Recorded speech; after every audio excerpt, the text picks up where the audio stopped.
आप सभी का एक बार फिर स्वागत करते हैं। आज शाम परमेश्वर के वचन से हम लोग देखने जा रहे हैं। आइए परमेश्वर के वचन को खोलेंगे। प्रेरितों के काम पहला अध्याय 25 पद में लिखा है कि वह इस सेवकाई और प्रेरिताई का पद ले जिसे यहूदा छोड़कर अपने स्थान को चला गया।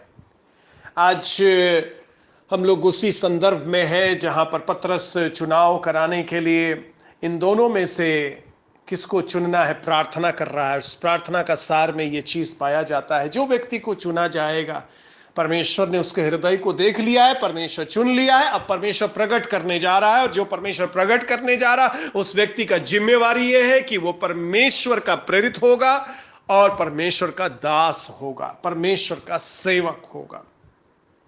और परमेश्वर का धन्यवाद देते हैं कि परमेश्वर चुनता है अपने सेवकों को और परमेश्वर नियुक्त करता है अपने सेवकों को। और जो ये शब्द है प्रेरिताई, सेवकाई को हम लोग देख चुके हैं। पिछले बार हम लोग अध्ययन किए डायाकोनोस सेवक, डीकन लोगों की सेवा करना, परमेश्वर की सेवा करना।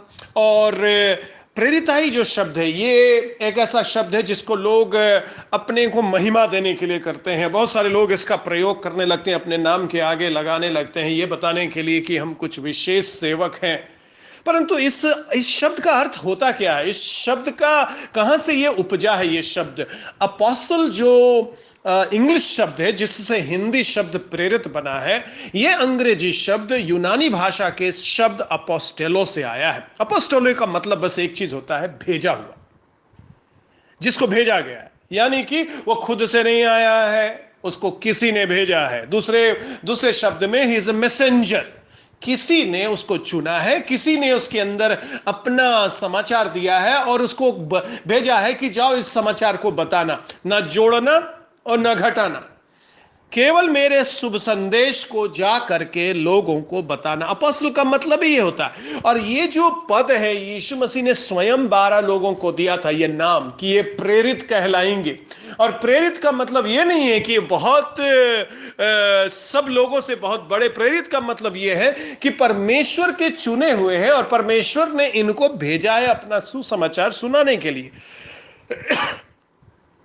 पौलुस की जब आप पत्रियों को अध्ययन करेंगे तो आप बार बार पाएंगे पौलुस अपने बारे में लिखता है प्रभु यीशु मसीह का प्रेरित और प्रभु यीशु मसीह का दास। ये दो शब्द वो बार बार लिखता है, प्रभु यीशु मसीह का प्रेरित और प्रभु यीशु मसीह का दास। प्रभु यीशु मसीह के द्वारा मैं चुना गया, प्रभु यीशु मसीह ने अपना संदेश मेरे अंदर डाला और मैं प्रभु यीशु का प्रचार करता हूं। मैं सेवा करता हूं, मैं प्रभु यीशु का प्रचार करता हूं। पतरस अपनी पत्री में लिखता है प्रभु यीशु मसीह का प्रेरित और प्रभु यीशु मसीह का दास से। और पौलुस से फिलेमोन की पत्री में अपना परिचय देता है, मैं यीशु मसीह का कैदी हूं। आज तक मैंने किसी पास्टर को, किसी सेवक को ये लिखते नहीं देखा कैदी फलाना। अपोस्टल बहुत सारे लोग लिखते हैं क्योंकि वो बहुत आकर्षक शब्द है। परंतु पौलुस जो एक प्रेरित था, यीशु मसीह के द्वारा चुना हुआ, वो अपना जो उपनाम, अपना जो डेजिग्नेशन बताया फिलेमोन को। जब वो पत्र लिख रहा है मैं यीशु मसीह का कैदी हूं, कैद कर लिया यीशु मसीह मुझको। और जब यीशु मसीह का प्रेरिताई की बात करते हैं, यहां पर जिस व्यक्ति का चुनाव होना है इसको एक पद मिलेगा और ये पद में सेवकाई शामिल है और प्रेरिताई शामिल है। इस पद में क्या होता है? ये प्रेरिताई होता है जब यीशु मसीह ने ग्रेट कमीशन दिया, जाओ सारी दुनिया में सुसमाचार सुनाओ, यरूशलेम में, यहूदिया में, सामरिया में और दुनिया के छोर तक। यही है प्रेरिताई। प्रेरिताई ये नहीं है कि मैं और लोगों से बड़ा हूं, प्रेरिताई यही है कि मैं यरूशलेम से शुरू करूंगा और मुझको परमेश्वर भेज रहा है। यरूशलेम में रुकूंगा नहीं, यरूशलेम से यहूदिया में जाऊंगा, यहूदिया से सामरिया में जाऊंगा, सामरिया से दुनिया के छोर तक जाऊंगा। और जितने भी चेले यीशु मसीह के 11 जो बचे हुए थे और अब मत्तिया जिसको चुनाव होने वाला है, ये 12 लोग और पौलुस, इन सारों के जीवन को यदि आप पढ़ेंगे तो कोई यरूशलेम में रुका नहीं, परंतु सब लोग का डायरेक्शन बाहर की ओर था। क्यों? क्योंकि ये लोग अपोस्टल थे, ये लोग प्रेरित थे। इनका प्रेरित कहलाने का ही मतलब है दे विल मूव, उनको निकलना है, उनको जाना है और वो डायरेक्शन में जाना है जो परमेश्वर ने दिया है, बाहर जाना है। जैसे ही हम अपने आप को अपोस्टल कहने लगते हैं तो हम लोगों के जीवन में वो गुण दिखाई देना चाहिए कि हम यरूशलेम से आरंभ किए हैं, अब दुनिया के छोर में जाकर रुकेंगे। थोमा ने प्रेरित होने का जो है उस प्रमाण को दिखाया। जब वो यरूशलेम में रुक नहीं गया, जब कलीसिया बढ़ रही थी, हजारों लोग यीशु मसीह के पास आ रहे थे कि हम एक बड़ा चर्च बनाएंगे और यहां पास्टर बन जाएंगे, परंतु थोमा, क्योंकि वो प्रेरित था, उसको मालूम था मुझको एक संदेश दिया गया, मुझको चुना गया है कि मैं जाऊं। प्रेरित होने का मतलब ही है कि मैं भेजा गया हूं, मुझको भेजा गया है। कहां तक जाना है? दुनिया के छोर तक जाना है। पर जाएंगे कैसे? बहुत खतरा है, संस्कृति अलग है, भाषा अलग है, वहां के लोग स्वीकार करेंगे नहीं करेंगे, कैसा मेरा स्वागत होगा। और जो प्रेरित है वो घबराता नहीं है, क्योंकि वो जब प्रेरिताई को स्वीकार करता है तो उसके साथ एक चीज और स्वीकार करता है, वो गवाह बनना। और गवाह बनने का मतलब होता है, जो शब्द से आया है, मार्टेर, मरने के लिए भी तैयार है। यदि हम अपने आप को प्रेरित कहते हैं तो हमें बाहर जाने वाला बनना है। हमारा डायरेक्शन दुनिया का छोर होना चाहिए। क्या चीज लेकर के जाएंगे? हम अपना ज्ञान लेकर के नहीं जाएंगे, अपना साइंटिफिक डिस्कवरी लेकर नहीं, हम यीशु मसीह को लेकर के जाएंगे। क्योंकि यीशु मसीह का हम प्रेरित हैं तो हम यीशु मसीह के शुभ संदेश को सुनाते हैं। उसी के पास शुभ समाचार है, उसी के पास खुशी और आनंद और छुटकारा का समाचार है। और प्रभु ने यदि हमको प्रेरित बनाया है तो हम जान देने तक विश्वास योग्य रहेंगे। और परमेश्वर के वचन में लिखा है, जो अंत तक धीरज धरेगा उसी का उद्धार होगा। और यहां पर जो व्यक्ति का आप वर्णन पाएंगे, ये तो पहला है, प्रेरिताई का पद ले, जिसे यहूदा छोड़कर अपने स्थान को चला गया। बहुत रोचक वाक्य है। यहूदा कुछ छोड़ करके अपने स्थान को गया है। क्या छोड़ करके गया है? और यहां इस प्रार्थना में वे लोग कह रहे हैं, यहूदा सेवकाई और प्रेरिताई को छोड़ करके गया। बड़ी दुखदाई है ये। यहूदा के पास एक चुनाव का समय आया था। वो जीवन चुनेगा या मृत्यु चुनेगा? वो धन चुनेगा दुनिया का या स्वर्ग का खजाना चुनेगा? वो स्वर्ग चुनेगा या नरक चुनेगा? वो मृत्यु चुनेगा या जीवन चुनेगा? वो शैतान को चुनेगा या प्रभु को चुनेगा? वो दंड उठाना चुनेगा या स्वतंत्र होना चुनेगा? वो सेवा करना चुनेगा या धोखा देना चुनेगा? वो लेने वाला चुना है, अपने आप को लेने वाला बनाएगा या देने वाला बनाएगा? और यहूदा इतना चालाक था, सबसे ज्यादा चालाक था, और सबसे बेवकूफ साबित हुआ ये 12 में से। क्योंकि वचन में एक पद ऐसा लिखा हुआ है, उसने जगत के मूर्खों को चुन लिया ताकि ज्ञानवानों को लज्जित करे। एक बड़ा विचित्र स्वभाव है हमारे परमेश्वर का। और हमारा परमेश्वर ज्ञानवान लोगों, ऐसा नहीं है ज्ञानवान लोगों को पसंद नहीं करता है, ज्ञानवान को पसंद करता है, परंतु जो अपने ज्ञान पर भरोसा करता है उनको नहीं पसंद करता है। वो परमेश्वर उन लोगों को उठाता है जो अपनी बुद्धि पर भरोसा नहीं करते। चाहे कितना भी आपके पास डिग्री हो, चाहे कितना भी डॉक्टरेट आप किए हो, चाहे कितना भी जानकारी दुनिया का आपको हो, पर एंड ऑफ द डे आपको परमेश्वर के सामने घुटना टेकना और कहना है, परमेश्वर मुझको कुछ नहीं मालूम है। क्योंकि सारा जीवन भी हम अध्ययन करेंगे तो एक साइंस का एक विभाग का पूरा अध्ययन भी नहीं कर पाएंगे। और हम लोग सोचते हैं, जब हमारे नाम के सामने डॉक्टर लग जाता है या पीएचडी लग जाता है हमारे नाम के पीछे, तो हम लोग सोचते हैं हम बहुत ज्ञानी हैं। पर आपने केवल एक पूरी पढ़ाई में एक बिंदु पर ही आपने केवल अध्ययन किया। अभी सारी दुनिया है अध्ययन करने के लिए। इसलिए परमेश्वर कहता है, जो परमेश्वर के सामने अपने आप को नम्र करता है, परमेश्वर को उसको उठाता है। और इस 12 में जो सबसे चालाक था वो सबसे मूर्ख साबित हुआ। यहां लिखा है, यहूदा ने क्या चुना? अपने स्थान को चला गया। किसका स्थान है? अपना स्थान। यानी जिस स्थान पर वो था वो उसका स्थान नहीं था, एक गलत स्थान में था। कौन से स्थान में था वो? सेवा के स्थान में, प्रेरिताई के स्थान में। कहां चला गया वो परमेश्वर से दूर। एक व्यक्ति जिसके बारे में दावे के साथ हम लोग कह सकते हैं कि नरक में होगा, और वो यहूदा है। यहूदा ने स्वर्ग को छोड़ा और यहूदा नरक का चुनाव किया, अपने स्थान पर चला गया। दूसरे शब्दों में यह कहेंगे कि उसने अपना घर खुद बनाया जिसमें उसको रहना है। यीशु मसीह ने नहीं चुना कि वो नरक चला जाए। यीशु मसीह तो उसको 3 साल तक साथ में रखा, जानते हुए, फर्स्ट डे से जानता था कि ये हमको धोखा देगा, पर तो भी यीशु मसीह दुष्ट लोगों से भी प्यार करता है, मौका देता हम लोगों को, लंबा रस्सी देता है। और हम लोग जब पाप में फंसते चले जाते हैं तो यीशु मसीह हम लोगों पर अनुग्रह करता है, शायद मेरा बेटा मेरी बेटी वापस आ जाएगा। इसने वो स्थान चुना जो ये खुद बनाया। यीशु मसीह बोला, मैं स्वर्ग जा रहा हूं तुम्हारे लिए स्थान तैयार करने के लिए। यहूदा अपने कान से सुना था, और मैं तुमको आऊंगा ले जाने के लिए। एक स्थान जो यीशु मसीह ने आपके लिए तैयार किया, एक स्थान जो आपने अपने लिए तैयार किया है। यीशु मसीह के कथन को यहूदा सुन करके अनसुना कर दिया। नहीं चाहिए मुझे यीशु का बना हुआ घर, मुझे अपना घर खुद बनाना है। बहुत बार जब हम लोग लालच में फंसते हैं और जब हम चोरी करने लगते हैं, हम लोगों को धोखा देने लगते हैं, हम ये सोचकर ये करते हैं कि मैं अपना घर बनाऊंगा, मैं अपनी जिंदगी बनाऊंगा, मैं अपना भविष्य बनाऊंगा, बच्चों का भविष्य मैं बनाऊंगा, मेरे पास ज्यादा पैसा होगा, मेरे बच्चे ज्यादा सफल होंगे, अच्छे स्कूल में डालूंगा, अच्छे करियर में डालूंगा। मैं आपको बताने जा रहा हूं, पैसा आपके बच्चों के जिंदगी को सुधार नहीं सकता है। परमेश्वर का आशीष आपके बच्चों की जिंदगी को फलवंत बना सकता है। इसीलिए अनर्थ से कमाया हुआ धन हमारे वंश में श्राप ले आता है, और हम ऐसे घर का निर्माण हुआ। यीशु मसीह कहा और यहूदा ने सुना था, यहां इकट्ठा मत करना, कीड़ा है यहां, चोर है यहां, मत इकट्ठा करना। दूसरे शब्दों में, यहूदा मत घर बनाओ अपना, हम घर बनाएंगे तुम्हारा। जो घर यीशु मसीह बनाता है वो अटल घर है। जो घर यीशु मसीह निर्माण करता, उस घर में हमें रहना है। हम अपना घर नहीं बना सकते, हम लोग सीमित लोग हैं। और जब हम लोग प्रतिदिन उसके पास आते और कहते हैं, प्रभु मैं अपने स्थान पर नहीं जाऊंगा, मैं तेरे बनाए हुए स्थान में जाऊंगा। लिखा है, यहूदा अपने स्थान को चला गया, उसने शैतान को चुन लिया।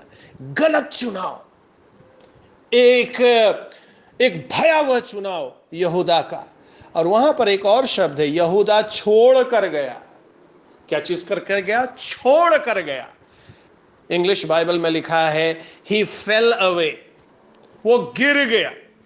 मरते समय भी पेड़ पर वो फांसी लगाना चाहा, पेड़ का टहनी उसको धोखा दे दिया, रस्सी ने उसको धोखा दे दिया, वहां भी गिरा वो नीचे और गिर करके मरा। और यहां पर बताया जा रहा है, वो छोड़ करके गया, यानी कि ऊपर उठने का कोई बात नहीं। परमेश्वर से जब आप दूर जाते हैं तो केवल नीचे और नीचे और नीचे और नीचे जाते हैं।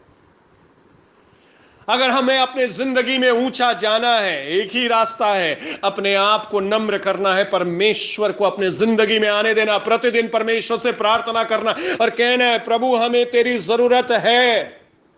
यीशु मसीह ये प्रचार कर रहा था जब फरीसी और सदूकी लोगों को 3 साल वो कह रहा था, जिसके कान हो वह सुन ले। उसका मतलब यह है, यहूदा भी तो वही था, यहूदा भी तो सब प्रचार को सुना था। यहूदा ने तो सारी बात यीशु मसीह का जानता था, और यीशु मसीह इनडायरेक्टली उसको भी प्रचार कर रहा था।